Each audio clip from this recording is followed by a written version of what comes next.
guys, and welcome to our channel here, Natural Connection with the Shaman. So, I've been talking about how I opened the other channel for tarot so that I can let this channel be more of a shamanic practitioner's platform where we share information, right? So, I want to talk to you about what is a shaman? Well, we could go back to ancestral days and say that they were the seers and the mystics and the guardians of the land, prophets and spiritual advisors to the chiefs and kings and different people in society, right? But in urban times, what does that mean? And I find this very important to ask because I myself, after falling through some of the last major downfall I had in life, when I had kind of lost all concept of reality, I was addicted to drugs, I was just spinning in chaotic whirlwinds, half living, half not here. My mind was completely melted. I had talked to a friend of my aunt's who was a friend of my grandfather's, and I just said, man, I don't know what to do anymore. He's like, what do you mean you don't know what to do? Didn't your grandpa ever tell you? Work the runes. And along my journey working the runes, I started to come back into understandings of things my father had taught me about nature, you know, just simple, subtle advice, you know, taking me fishing, hiking. I started to remember about my grandparents on my other side of the family. They were into curandismo, which is basically healing, right? And I started to recollect my thoughts. And along the process, I would meet with many different people. And although I found so many loving people, it was really hard to connect with what I felt a shaman was, right? Because a lot of it was just forced master to student teachings, when really a shaman is just a person who is a perpetual student. We're always in commune with the divine, right? That doesn't mean that we should force our opinions onto you and you must believe them. This is not true. That's religion. And that, I think that's what we find in our times, is we're still witnessing the release of religious dogma, and people are waking up to their inner spiritual side, right? Which is very shamanic in nature. Intuition, connecting with the land, trusting your guidance from your internal compass, right? If we can say anything, that would be what today's shaman would be. It's a calling, right? So you may have always been like drawn to creatures, or like as a child you might have been into mystical things or seeing faces in the walls. Sometimes people have called shamans shaman. Depends on where you're from. If you're from Mexico, it is called shaman or chaman. But people have called it very schizophrenic in nature. But what it is the ability to see through the fourth dimensional veil, okay? And what I mean by that is, like, the three-dimensional is your everyday life, okay?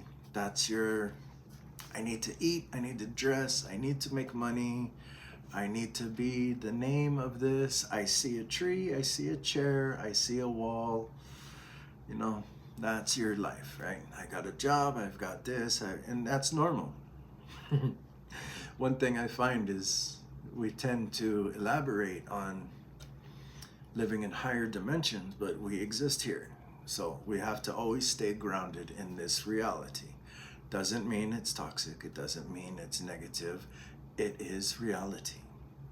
You can't just trust in the higher dimensions to answer every problem here in the three dimension. And I think that's more in the lines where a shaman comes in, as can give guidance, right? Not mastery over you, but guidance to like, hey, look in this direction, trust your spiritual calling. Here are some signs that we've gathered from astrology, from the clouds, from birds that come up and speak to me, dreams, walking in and out in between the veil, communing with my ancestors, also communing with others, connecting with others, and being open to learn. If anything, the shaman is very open to learn from all kinds of people. This is where you will define the difference between frauds, people after your control over you and monetary gain from you, and genuine people who are just, this is their calling. This is their calling. Genuine people will be more interested in your well-being, right? So like addiction counselors, they're shamans. Psychologists, they're shamans. Medical practitioners, they're shamans, they're healers, right? Now, still people get into the medical fields just for the paycheck, right? So it's always a fine line. You're always going to find a little bit of turbulence in there. And this is where you can connect to the four-dimensional reality, the faces that come out of the walls, the beings that appear in the trees, the energy you receive when an animal comes to you, a wild animal, or maybe a pet, whatever, comes to you, a message you may receive, right? This is the fourth dimension. This is the spirit body. This is beyond surface value. 4D. The clouds just created a face. Well, you know that is a higher dimensional being showing itself to you. Having that faith in this connection is what shamans are very good at. It's kind of like a life I've always had. As a younger kid, it was kind of embarrassing to really talk about it unless you were with really close friends, And back in my younger days when I was a kid, I spent a lot of my time, from 8 to probably 16, 17, playing with things like Ouija boards and tarot cards, flame meditation, gazing, walking into haunted houses we found that were abandoned homes in the middle of nowhere. Always had this draw to the supernatural, right? I remember walking in the middle of the desert and seeing Native American spirits and wondering if it was real or not, but they would talk to me, and young kid, you could really feel crazy. This is the fourth dimension. This is the world behind the world, right? It's like the spirit within all these things. We could call it electromagnetism if we want, that force of energy that pulls and holds all photons and neutrons and atoms together to create what we call matter, right? But it's definitely just another reality overlapping this one. So if you're in touch with that, you are definitely in touch with some of your shamanic gifts. Now, technically, what does a shaman mean, right? Well, communers of the divine. That's it. Priests. So your local church is your shaman. Now, whether they're forcing you to believe in dogmatic master-student, you cannot achieve this of your own. That's for you to decide, right? But what are some other terms for a shaman? Medicine man, curandismo, right? Curandero. It's a person who can take natural herbs and remedies, fruits, foods, broths, meals, energy, Reiki, Chi practices, massage, bandaging your broken bones, and create medicine out of it. Singing to soothe you if you have anxiety. They are medical healers, not physicians, where they're just more natural healers, right? Family. Have you ever had somebody in your family that's like, oh, you got a tummy ache, I'll make you some chicken soup? Well, that's a medicine person, someone who's bringing the medicine. A lot of times, medicine is just being there to offer some decent advice instead of judgment to another, right? So, these are some things I wanted to talk about because it's avenues I want to go through to kind of give an understanding why each day I deliver the astrology energies and what tarot cards they represent and how that can affect you in your day-to-day life.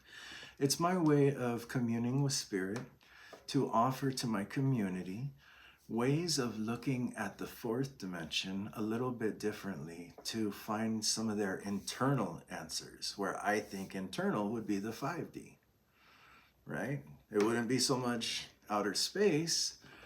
Outer space to me represents the sixth dimension, celestial realm, the angels, right? But deep within is the 5D, because deep within is where we know that fourth dimension represents the spirit in the walls, the faces you see that come to life, the shapes in mountains and clouds, and the feelings of energy, the knowing of someone's thoughts and intentions by feeling them, empathy, fourth dimension. Fifth dimension takes that empathy and it goes deeper within. How you allow all things to be simultaneously true, even if they live in opposition, 5D. Being able to see all possibilities from your empathy within and sharing a loving understanding with others. And then 6D, having an awareness of a higher consciousness that is neither spirit nor body nor it is pure consciousness, which means its only true nature is to create and evolve and expand. And you can receive messages through the sixth dimension, through our celestial bodies, the spinning planets outside of our own earth, in our firmament is what they used to call it. So these are some understandings of how shamans work, right? I kind of lost my train of thought, which is another trait of shamans. We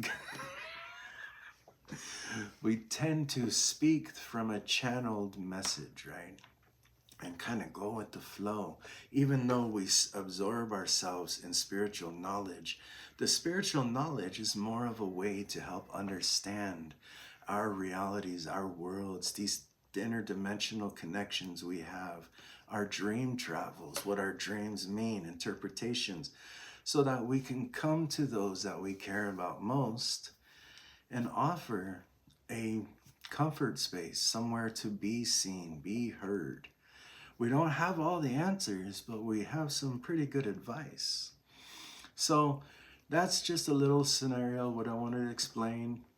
Now that I lost my train of thought, I've already forgot about what I said in this video, but I know that it went in the right direction. I'm just here to be genuine and authentic with you guys. I am no master of the universe, and I am no scientist. I'm just a person who has recovered from many losses in my life and learned lessons of wisdom from the hard knocks, right? Like, you have to learn pain to rebuild. And one thing I've learned in my life is to be understanding of others. So if there is any term for a shaman, it would be understanding, compassion, right? Now that doesn't make us holier than another either. I've seen this in a lot of shamans I've met, is using compassion and understanding as above another. We're not. All of us are on an equal level existence. We've all been through life. And if you've made it anything beyond your 20s, you have been through some ups and downs in life. And basically, all we're here to do is to connect with each other and make life a little bit easier. Things that I do for services are like astrology readings or tarot readings, right? And sometimes I'm looking into the counseling certificates and degrees as a career path. But those are things that I would offer as service. I've also done Reiki healing. I choose now to limit my Reiki healing sessions because we do inherit whatever emotional traumas people go through. Like I said, we're empaths. We absorb energy. So you'll tend to find shamans walking alone a lot or enjoying solitude, not because we don't enjoy people, but because it's very sensory overload to take on so much from others. So when we limit our experiences with certain individuals, it's more like a purge and release valve, right? Like we allow people we care for to gently heal, right? Heal, give space. You need to give people space to heal. You can only absorb so much, right? And then you give them space. It's like the word love I saw stands for letting others voluntarily evolve, right? So you're there for them, you sit with them, and then you give them space so that they can open up on their own, right? Because shamans do take on other people's energy. It's just a natural fact. That's how we become good Reiki healers, because we're able to move energy through others' bodies. But by all means, you have the same power to do so. There is no master over the Reiki arts. If you go like this, right?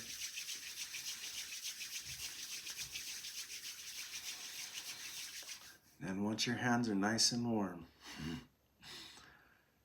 place them apart, then try to squeeze this energy. You'll feel a buoyancy, like a bubble. Try blowing into that bubble. Feel the resistance? You have the same chi power within your body as any shaman or Reiki healer does. Before Reiki healing was such a big thing in our times, many people I've known in my family, my ex-mother-in-law, my Hispanic family, my Native American father, they would just place hands on people, because that same buoyancy is your fire energy, Ra-chi, Reiki, fire energy, okay? You can use this to place hands on people, and being empathic, you can be able to feel where the energy is off. And when you can feel where the energy is off, you can move other energy that is good into those areas and remove the negative blockages.